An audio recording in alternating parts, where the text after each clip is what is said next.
Bonjour à tous. Une semaine test pour le gouvernement. Les Échos ce matin nous invitent dans l'agenda politique de la semaine, particulièrement chargé pour Manuel Valls et François Hollande. Appel à la grève ce mardi dans l'éducation, réforme du dialogue social à l'Assemblée nationale et surtout le congrès du Parti socialiste qui débutera jeudi. Un congrès qu'appréhenderait le couple exécutif si l'on en croit le Figaro ce matin. Un couple exécutif déjà fragilisé par 4 échecs électoraux successifs, souligne le quotidien. Mais l'enjeu est de taille puisque l'issue du vote des adhérents désignera la ligne de conduite du parti qui soutiendra le candidat PS pour 2017. L'avenir de la gauche se décidera donc au travers du vote des militants qui devront choisir parmi 4 motions. Des militants PS déçus dont le nombre chute depuis 2012 et qui rêvent d'une nouvelle dynamique au sein du parti. Libération est allée à leur rencontre. Déçus et désorientés, ils dénoncent des pratiques peu en phase avec la société, déplorent le départ de beaucoup de leurs camarades ou la difficulté de se faire entendre, comme Ibrahim, 21 ans.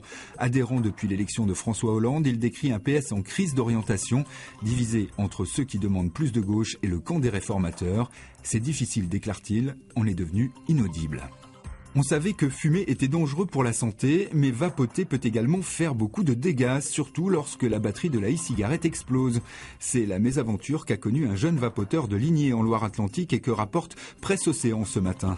Après l'explosion de sa e-cigarette, le jeune homme a été gravement blessé à la main. Il a dû être opéré. D'autres cas similaires ont été signalés, dont un à Limoges en septembre 2014. Aujourd'hui en France évoque ces nouveaux mots qui viennent enrichir le vocabulaire français avec la sortie du Petit Robert 2016. Big Data, Captcha ou encore zadiste y font leur entrée. En tout, 150 nouveaux mots y sont consacrés. Côté nom propre, la maire de Paris Anne Hidalgo, le nageur Florent Manodou ou encore Charb et Cabu, les dessinateurs assassinés de Charlie Hebdo, font leur entrée dans le célèbre dictionnaire.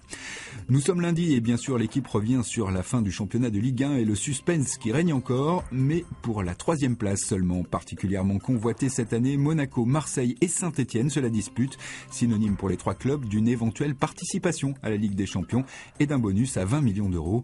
La dernière journée du championnat sera décisive pour les 3 clubs. Enfin, on termine cette revue de presse avec cette image à retrouver dans 20 minutes ce matin, image insolite de kangourou. Nous ne sommes ni en Australie ni dans un zoo, mais dans le massif de Rambouillet. Échappé d'une réserve située dans les Yvelines il y a 40 ans, il serait ainsi une centaine d'individus à vivre en totale liberté dans le domaine.